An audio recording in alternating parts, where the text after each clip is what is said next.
Programme میں خوش آمدید ناظرین، مفصل انٹرویو کر رہے ہیں عمران خان صاحب کا. ذرا ریاض کی ایپیسوڈ کے اوپر آئیں. آپ نے بھی مختصراً بتایا بریک سے پہلے کہ کیا تھا پارٹی کی کمپریہنسو اسیسمنٹ، کیا تھی، داؤ مارنے کی کوشش کی گئی تھی، اس کے پیچھے کون انوالو تھے، میڈیا کا کیا کردار تھا. Let me hear you on this. دیکھیں طلعت، ہم وہ کہتے ہیں نا پوٹنگ ٹوگیدر دا پیسز، وہ ہم نے آہستہ آہستہ اس کو اسیس کیا یہ ہوا کیا. ایکچولی اس سے یہ جو افیئر بریک کیا میڈیا میں، اس سے پہلے مجھے خبریں آنی شروع ہو گئی تھی کہ کچھ چیف جسٹس کے اوپر واردات ہونے والی ہے، اور اس کے بیٹے کے تھرو، ارسلان کے تھرو. اور پھر جو میں نے اپنی اسیسمنٹ کی، بلکہ میں نے ایک ٹی وی پروگرام کے اوپر ہنٹ بھی کروائی، کیپٹل ٹاک پہ تھا، میں نے وہاں ہنٹ بھی کروائی کہ یہ بیک فائر کرے گا، کیونکہ چیف جسٹس کی جو ایک کنسسٹنٹلی پرسنالٹی سامنے آ رہی ہے وہ یہ ہے کہ وہ جب ایک چیز پہ اڑ جاتا ہے تو وہ چیف جسٹس سٹینڈ لے لیتا ہے، اور وہی مشرف مس کیلکولیٹ کر گیا. تو میں نے وہاں کہا، پروگرام پہ کہا کہ یہ بیک فائر کرے گی، کیونکہ یہ سمجھ رہے ہیں کہ وہ بلیک میل ہو جائے گا چیف جسٹس، اور چیف جسٹس نے اپنے بیٹے کو بھی کٹارے میں کھڑا کر دینا ہے. اور وہی ہوا. اب اس کے جو کانسیکوینسز تھے اس کے لیے تیار نہیں. باقی یہ جب ایک دم بریک کیا تو انہوں نے پلان کیا کہ اب چیف جسٹس کو ہم میڈیا کے اوپر پوری پلاننگ کے تحت اس کو ذلیل کریں اور اس کو ہیوملیٹ کریں، اس کی کریڈیبلٹی خراب کریں. وہ اور طرح بیک فائر کر گیا. وہ ٹی وی کے اوپر وہ جو بھی آپ نے سب نے دیکھا وہ بھی بیک فائر کر گیا. اور جو پبلک اوپینین ہے وہ سارا چیف جسٹس کے ساتھ شفٹ کر گیا اس کے بعد، کیونکہ جو ساری پبلک نے دیکھا اور وہ نیوز میں آ گیا. ریاض خود ہی کر رہا تھا یہ on his own? What's your assessment? نہیں، میں سمجھتا ہوں پیچھے اس کے 100% آصف زرداری تھے، کیونکہ آصف زرداری اور ملک ریاض کی تو جو بھی جانتا ہے، جو بھی خبریں ہیں کہ یہ تو سائمیز ٹوینز کی طرح ہے نا، یہ تو اکٹھے ہوتے ہیں، یہ تو بزنس پارٹنرز بھی ہیں. کوئی کام کروانا ہو تو ملک ریاض کرتا ہے آصف زرداری کے ذریعے. بلکہ سب کو پتہ ہے نواز شریف کی میٹنگ اور آصف زرداری میں قرآن پکڑ کے تو ملک ریاض پہ رہے تھے. تو یہ اس میں تو کلیئر ہے کہ یہ ایک بہت بڑی سازش تھی چیف جسٹس کو کمپرومائز کرنے کی، بلیک میل کرنے کی، اس کو خوف. ایک تو خیر یہ یوسف رضا کا تھا لیکن میرے خیال میں آصف زرداری کے لیے اتنا ضروری نہیں تھا. یہ جو الیکشنز آ رہے ہیں میں سمجھتا ہوں کہ اس میں انہوں نے بہت بڑا پلان بنایا ہوا ہے دھاندلی کا. اور اس کے لیے جس طرح مشرف کو خوف تھا کہ مجھے وردی میں الیکشن نہیں لڑنے دے گا چیف جسٹس، اسی طرح ان کو خوف ہے کہ یہ راستے میں ایک رکاوٹ ہے. تو یہ سارا پلان اس کے لیے تھا. اب وہ جب بیک فائر کیا ہے تو اب ان کو سمجھ نہیں آ رہی کہ اس کی کیا کانسیکوینسز ہے.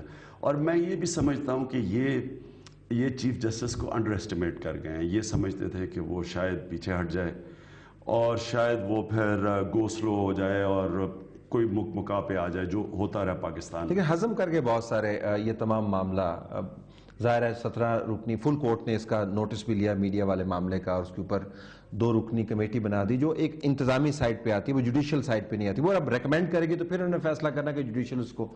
لیکن میں حیران ہوں کہ نظام کے اندر اتنی بڑی خرابی سامنے آئے، اتنی واضح خرابی سامنے آئے، اور اس کے اوپر کوئی خاص ہوا نہیں ہوئی.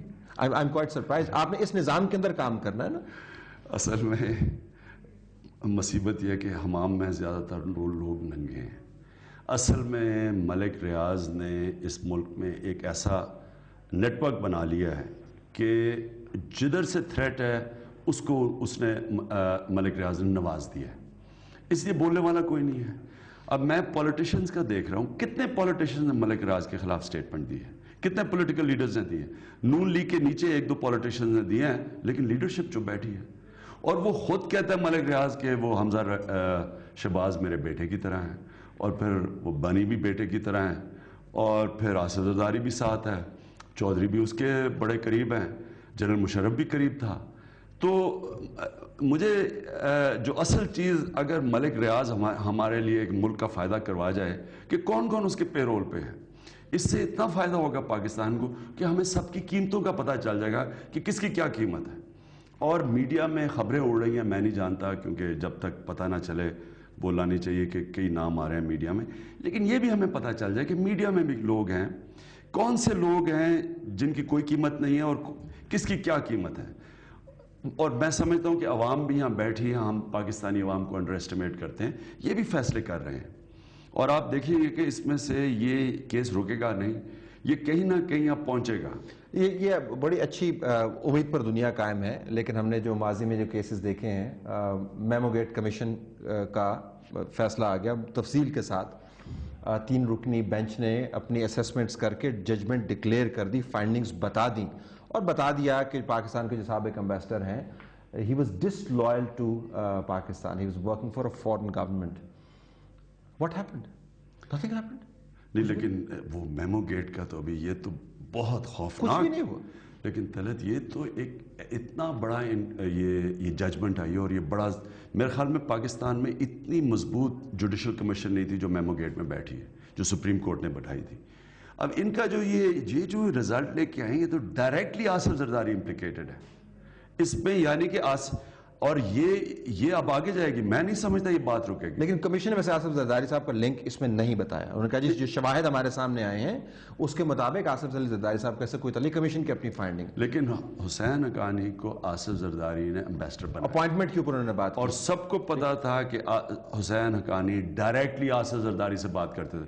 شاہ محمود قریشی فورن منسٹر تھے، وہ مجھے خود کہتے تھے کہ وہ حسین حقانی ان کے نیچے نہیں تھا، فورن منسٹر کے نیچے امبیسڈر ہونا چاہیے. سیک کر دیتے نا ان کو. نہیں لیکن اب یہ ایک تو بعد از ریٹائرمنٹ جو ریڈیکل جو ایٹیٹیوڈ ہو جاتا ہے وہ اس کے ساتھ سرو کیا، دورے کروائے، سیکٹری تھے، سیک کر دیتے ان کو. اگر پتا تھا کہ حکومت پاکستان کا نمائندہ جو ہے پاکستان کے خلاف کام کرتا تو سیک کر دیتے. نہیں وہ یہ دوسری چیز ہے. یہ اس کی بات نہیں انہوں نے کی.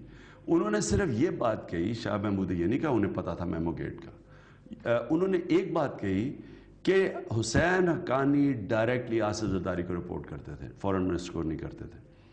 تو میرا مطلب اس میں تو لنک حسین حقانی کی، اور بائی دا وے وہ جو پہلا فائنینشیل ٹائمز کا آرٹیکل آیا تھا اس میں بھی لنک انہوں نے کر دیا تھا. حسین حقانی نام نہیں لیا تھا، انہوں نے کہا تھا is very close to the president. تو اصل میں تو لنک یہ بنتی ہے کہ پریزیڈنٹ آف پاکستان نے امبیسڈر کے ذریعے جو واشنگٹن میں تھا امریکنز کو کہا کہ میری مدد کرو، میں تمہارے نیوکلیئر، پاکستان کے نیوکلیئر سیکیور کر دوں گا، اور اگر آپ مجھے جنرل دے دو تو میں یہ طالبان سے بھی ڈیل کر لوں گا. میں نے ان دونوں کیسز کا بریک کے بعد میں آؤں گا، آپ کو بتاتا ہوں میں نے ذکر کیوں کیا، کیونکہ میرا اپنا ایک خیال ہے کہ پاکستان کے اندر بڑے کیسز کا کلوجر نہیں ہوتا. ہم چیز شروع کرتے ہیں اس کو منطقی انجام تک نہیں پہنچاتے. وزیر اعظم کی disqualification probably is the only out standing case. آنے والے دنوں میں کلوجر کی بات ہوگی. میں ذرا آپ کے لانگ مارچز کے کلوجر کا بھی پوچھنا چاہوں گا. آپ نے بہت ساری گڈیاں ہوا میں اڑائی ہوئی تھیں، ہم سب کو تلاش کرتے پھر رہے ہیں. ڈرون کو بھی آپ نے رکوانا تھا، زرداری کو بھی آپ نے نکالنا تھا. But more on that after this break. ناظرین بریک کے بعد واپس آتے ہیں. عمران خان صاحب سے بات کر رہے ہیں ڈومیسٹک پالیٹکس پر اور اس کے بعد پاکستان کی خارجہ پالیسی پہ. Stay tuned.